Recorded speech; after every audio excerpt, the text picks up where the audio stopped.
on revient avec nos amis Georges Ewo, Germain Pouli et puis Horace Donkovi avant de parler du Mali et de l'Union européenne qui octroie 24 millions d'euros sous condition.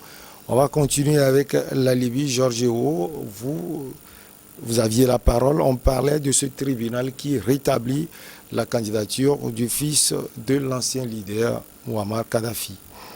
Il dit, en fait, le peuple libyen a le droit aujourd'hui de choisir ses dirigeants et que ces dirigeants puissent être à même de réconcilier le pays et les fils, puisque vous savez, la Libye, c'est un pays très vaste qui a beaucoup de ressources et ça intéresse, ça suscite convoitise. Et donc, ce qui intéresse beaucoup de personnes, c'est les ressources des Libyens. Ce n'est pas la Libye. Et ça ne profite pas à la population. Non, il faut des dirigeants. Comme Germain l'a dit, les gens se posent la question aujourd'hui, est-ce qu'ils ont bien fait de provoquer le départ et la mort de Mouammar Kadhafi. Est-ce que les gens ne regrettent pas aujourd'hui? Parce que selon ce que nous avons eu, c'est un peuple qui vivait vraiment dans l'opulence. Et aujourd'hui, ils doivent regretter parce que ce qui se passe aujourd'hui, et avec les djihadistes un peu partout, les groupes armés, ils ont besoin d'un dirigeant. Maintenant, il faut des dirigeants pour avoir encore des institutions fortes.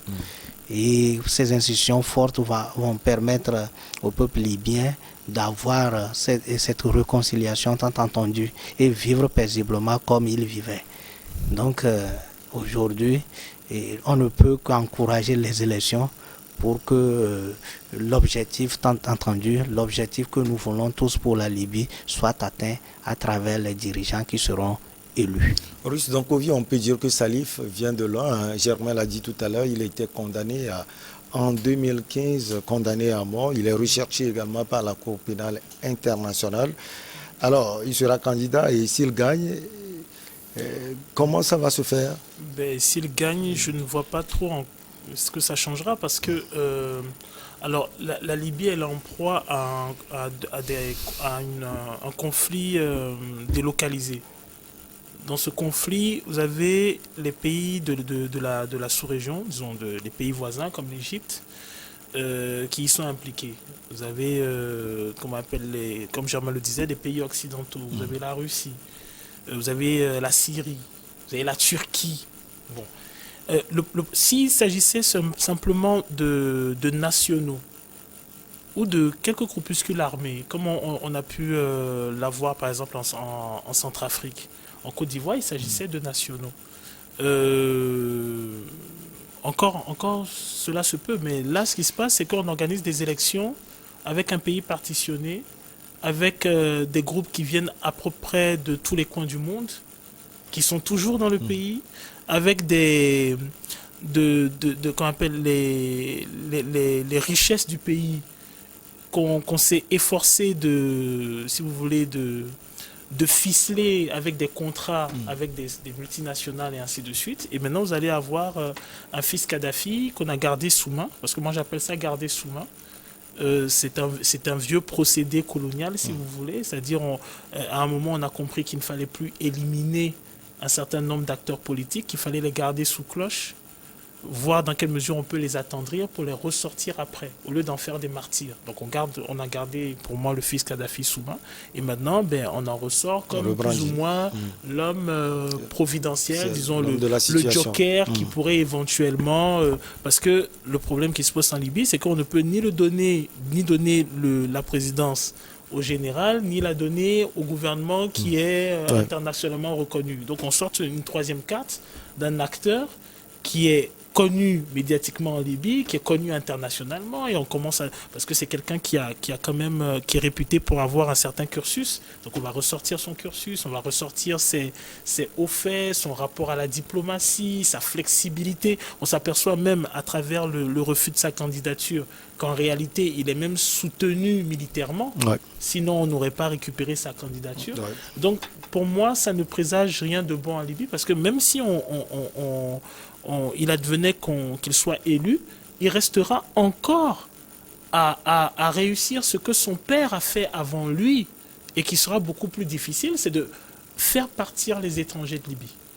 Ce que Kadhafi a fait quand il a renversé la royauté libyenne.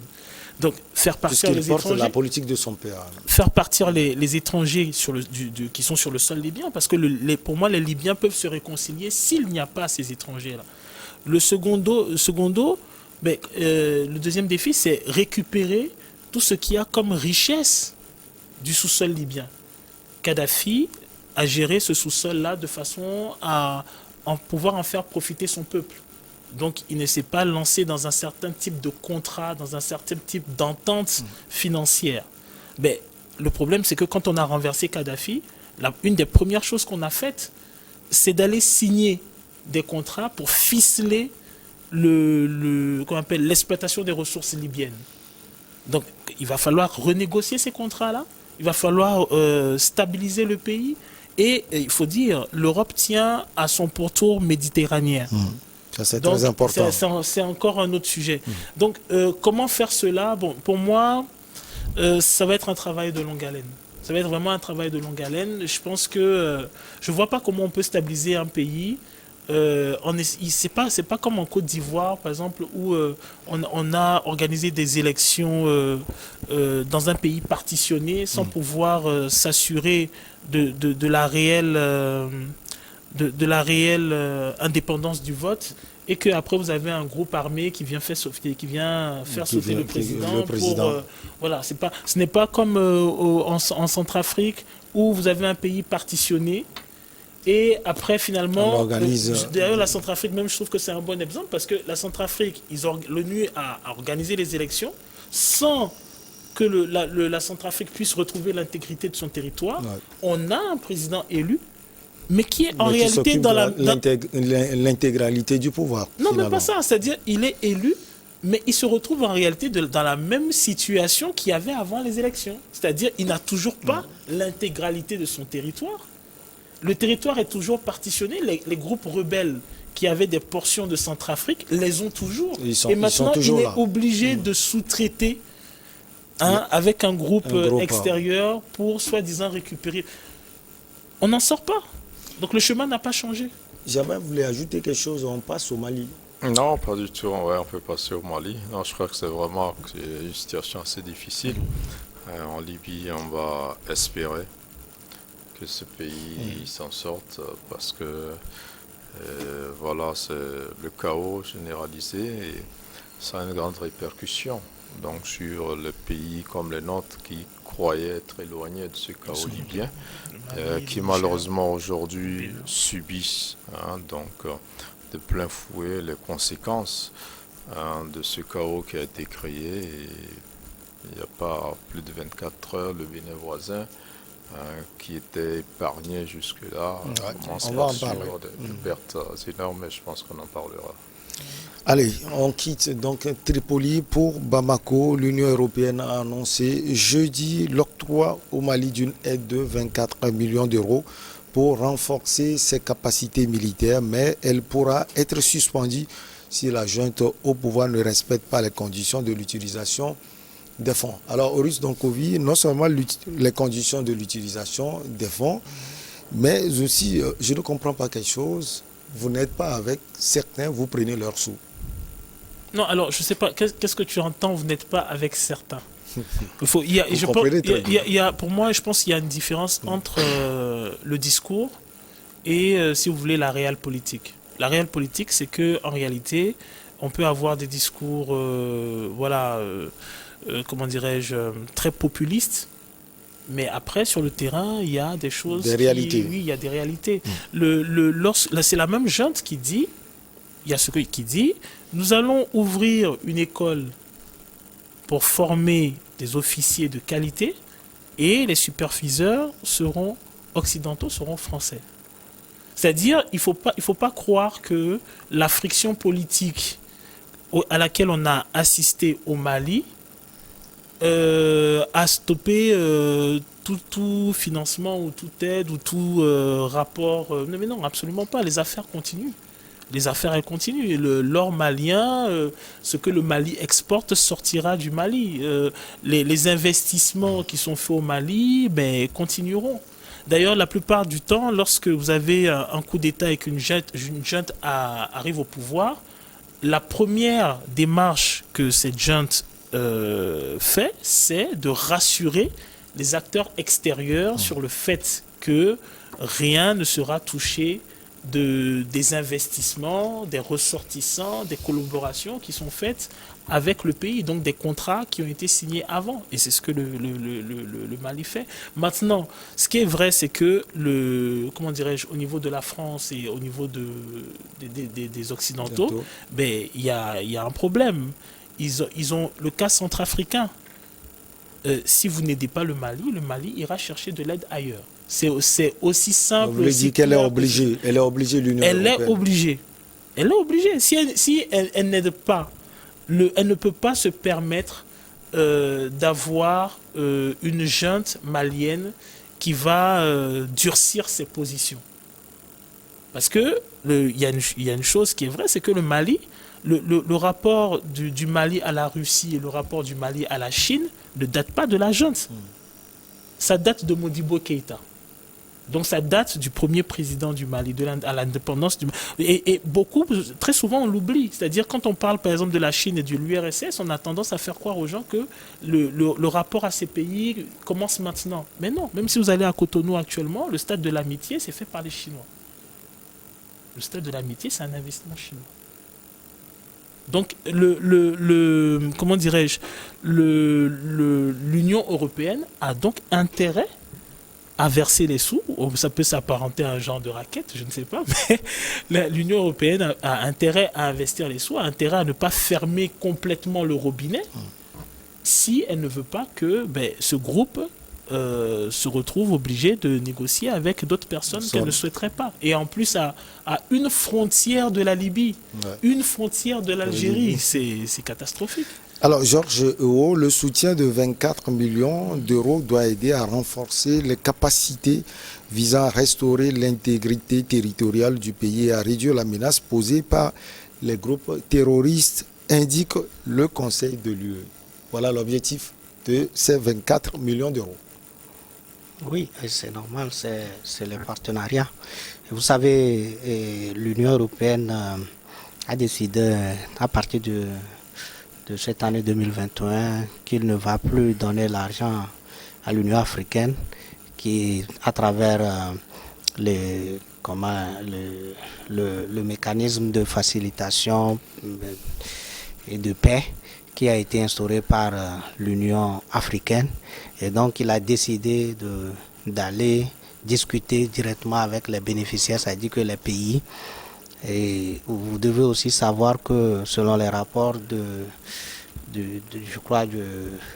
des délégations de l'Union européenne, surtout au Mali, la population à la base, ou bien beaucoup d'acteurs n'ont pas à leur connaissance que l'Union européenne aide véritablement le Mali. Donc je pense que la proposition qui a été faite, c'est une communication plus stratégique sur les aides, les subventions accordées, surtout au Mali. Ce n'est pas la première fois l'Union européenne qui, je crois, soutient certaines forces au niveau du Mali et qui intervient militairement.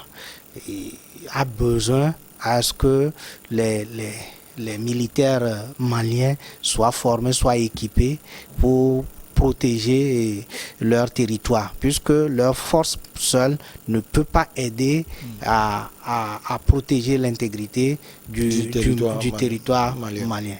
Donc aujourd'hui, l'Union européenne est dans l'obligation de le faire. Ce n'est pas ce n'est pas le fait d'avoir la junte au pouvoir autour, parce que c'est la transition. La transition passera. Les groupes armés ou bien la rébellion qui sévit ou bien le terrorisme qui sévit au Mali, c'est bien avant la junte. C'est bien avant la junte. Donc du coup, la junte passera et la rébellion, puisque nous voyons le calendrier qui a été fixé à la junte, donc ça veut dire qu'ils ne pourront rien faire par rapport à la rébellion, au djihadisme. L'Union européenne doit composer avec les gens qui dirigent le pays aujourd'hui. On ne peut pas attendre que la transition finisse d'abord et que les Maliens élisent leurs dirigeants et après on viendra les aider pour combattre. Ce temps-là, je pense que tout le Mali sera rasé. Donc du coup, aujourd'hui, l'Union européenne étant un partenaire du Mali, il se voit être dans la continuité d'appui au Mali. Donc du coup, c'est normal, c'est chose normale, et surtout que c'est l'Union européenne. Je crois que ça, c'est un peu logique. Germain Pouli, aide normale, comme Georges l'a dit, dans l'Union européenne, il y a la France. Oui, bon, l'Europe est organisée ainsi. Donc il y a les pays de l'Union européenne qui ont des relations bilatérales avec les autres pays. Et il y a l'Union européenne elle-même qui a des relations avec ces mêmes pays. Donc vous verrez que il y a l'Union européenne qui aide, il y a la France qui aide. Dans le cadre bilatéral, donc ça se fait un peu comme ça. Il y a l'Allemagne aussi qui aide énormément. Et donc ces deux pays aussi aident dans le cadre de l'Union européenne. Mais des analystes disent que la France a l'habitude d'aiguillonner l'Union européenne, l'Organisation des Nations Unies. En fait, non, qu'on ne se trompe pas, c'est toute l'Europe qui a intérêt au Mali, c'est pas que la France seule. Et nous voyons la France parce que c'est le pays qui a colonisé le Mali.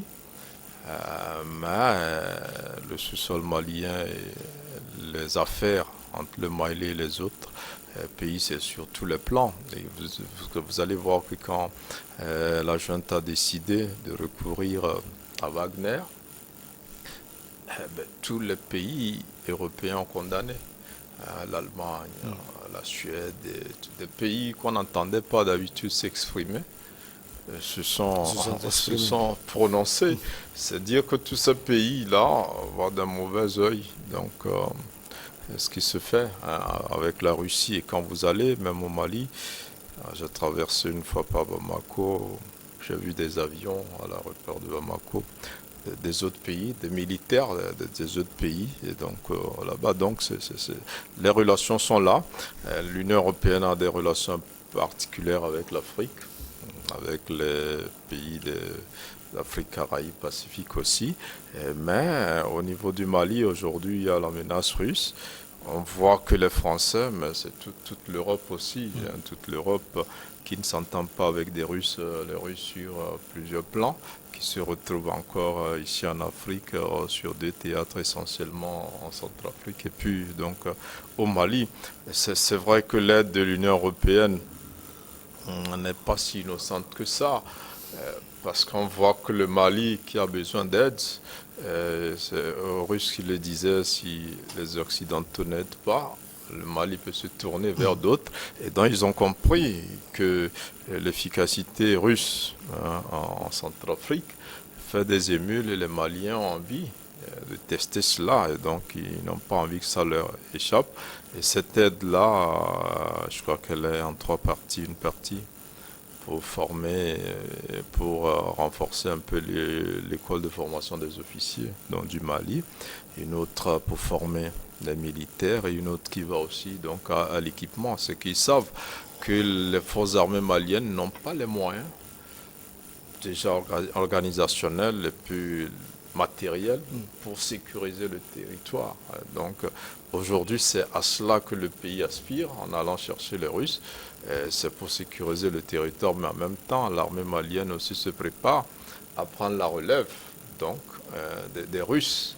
Donc les Européens ont compris qu'ils ne peuvent pas ne pas intervenir à cette étape précise-là. Autrement, le Mali va virer vers les Russes qui, militairement, ont les moyens d'aider le Mali à se protéger. Mais sur le plan économique, nos pays ont du mal à se départir de l'Union européenne. Déjà, il y a un organe qui a été mis en place pour accompagner la transition au Mali, qui se réunit régulièrement à Lomé, qui va se réunir encore bientôt. Ouais. Et les Européens, l'Union européenne finance énormément. La dernière fois, elle a décaissé une 40aine de milliards déjà pour soutenir le Mali. Donc ça, c'est des rapports qui ne vont pas changer. Mais sur le plan sécuritaire, les Maliens ont envie de régler cette solution et ce problème-là plutôt, et la solution, il la voit vers les Russes. Donc si l'Europe revient aujourd'hui pour aider l'armée malienne à se réarmer, à s'équiper et à être efficace pour mieux contrôler le territoire, c'est une bonne chose. On sent quand même qu'il y a cette pression russe-là qui fait qu'ils se disent que le vide qu'ils laissent ou les mauvais choix qui ont été les leurs, parce que ça fait longtemps aussi que ces Européens sont au Mali, mais qui n'ont pas réussi à aider ce pays à instaurer la sécurité. Et donc, aujourd'hui, je pense qu'ils sont en train de revoir un peu toutes ces stratégies en tenant compte de la pression russe au Mali. Donc, pour peut-être rassurer les autorités maliennes que leurs préoccupations sont également les leurs. Donc on espère qu'ils s'entendront. Mais quand on voit les conditions qu'on place derrière cette aide-là, c'est un peu comme pour dire aux Maliens, nous sommes prêts à vous aider. Si vous laissez l'option russe de côté, nous pourrons vous aider à vous équiper. Nous allons former vos hommes et vous-même, vous allez prendre en charge la sécurisation de votre territoire. Ça rejoint aussi un peu ce qui se fait aussi dans le cadre du G5 Sahel, qui est beaucoup plus global avec d'autres pays. Même là encore, les gros financements viennent de l'Union européenne et juste après des États-Unis. Donc on a toujours besoin de ces partenaires-là. Il faut que l'Afrique travaille à avoir les moyens pour régler ses propres problèmes sécuritaires. Et là, on peut féliciter un peu ce qui est en train d'être fait entre la Côte d'Ivoire, le Burkina Faso, le Togo et le Ghana, à travers l'opération Kundalgu, qui permet quand même à ces forces de sécurité-là de ne pas attendre les Européens ou les Russes pour essayer de se battre contre ces terroristes, et qui ont réussi une opération dernièrement au Burkina Faso. Je pense que l'Afrique se réveille. L'Afrique a envie de se prendre en charge, et les Européens l'ont compris. S'ils s'inscrivent dans cette démarche, ça ne peut qu'être positif. Alors, oui, Horus, donc, ce que je voulais ajouter aussi, c'est que, alors, de façon diplomatique, oui, alors on a l'Union européenne qui va dire oui, voilà, je vous aide, je vous soutiens, c'est un partenariat, tout ça. Mais je pense qu'au niveau des États africains, notamment tous les politiques ou tous les officiers, tous les responsables d'armée qui ont assisté peut-être au processus, au déroulement de comment tout cela s'est passé, ont peut-être aussi, comment dirais-je, l'exigence de faire payer si vous voulez, le service après-vente de ce qui s'est passé en Libye. Parce que après, en réalité, ce qui arrive actuellement au Bénin, qui arrive à la frontière togolaise, en Côte d'Ivoire, au Burkina, qui arrive au Mali, ou ainsi de suite, toute la déstabilisation sous-régionale a été orchestrée avec l'aval de l'OTAN, de l'Union européenne, des États-Unis, et ainsi de suite. Et je pense que certains acteurs politiques et certains acteurs de l'armée ne l'oublient pas. Je me souviens qu'à une époque, un responsable militaire nigérien dira justement, il est important que l'on demande, comment ça s'appelle, aux Européens, aux Américains, d'assurer, d'ailleurs c'est de lui que je tire cette expression, d'assurer le service après-vente de la bêtise qu'ils ont faite en Libye. Donc, il se peut que nos États ne perçoivent pas cela comme des aides. Officiellement, c'est marqué comme des aides, mais je pense que pour certains responsables, ce n'est que le strict minimum pour une déstabilisation qui a été orchestrée et qui maintenant va plomber de façon durable nos économies. Maintenant, malheureusement, celui qui a la force parfois impose toutes ces aides-là. Ben, demain, on nous dira peut-être qu'elles sont versées dans une dette. On ne nous dit pas si c'est des dons, si c'est un prêt. Voilà, c'est là où se situe le vice de l'histoire. Et vous pensez que la junte militaire au pouvoir peut gérer très bien ses sous, 24 millions? Oui, qui va gérer? Pour le moment, ils ne veulent pas partir. Il y a le sou. Qui va gérer? Ce sont eux qui sont au pouvoir. C'est à eux d'assumer l'intégrité de l'État. C'est à eux qui sont... Et puis de toute façon, le matériel, qui vend le matériel? C'est là, on dit on a livré des sous, Des vrai, sous. mais le matériel, c'est qui le vend? Les armes. La formation des militaires, c'est qui sous-traite la formation de ces militaires? Une bonne partie de cet argent va retourner dans l'Union européenne. Ils Ils vont s'équiper en Europe, ils vont être formés par des Européens qui seront payés. Donc, pratiquement les 4/5e, c'est aussi cela les aides. vont retourner. C'est ce qu'on ne dit pas dans ce type d'aide, c'est que quand on dit c'est mis sous condition, ben, si demain le gouvernement malien a envie d'acheter des armes chinoises, on lui dira non. Si le gouvernement malien estime que les armes russes sont plus efficaces, on lui dira non. On lui dira d'aller s'approvisionner en Suisse, en Allemagne, en Israël, en France, aux États-Unis. Les chars, les experts, alors quand ils vont amener ce matériel, il faut des experts qui vont assurer la maintenance de ce matériel. Il faut aller les chercher.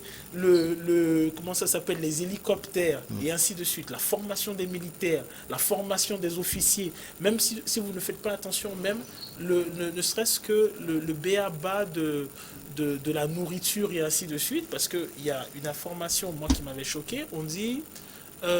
la force française a quitté je ne sais plus quelle base et aurait laissé, c'est assez vicieux, moi je trouve comme information, on dit ils ont laissé leurs tentes, ils ont laissé les frigos avec les approvisionnements. C'est vicieux de préciser cela.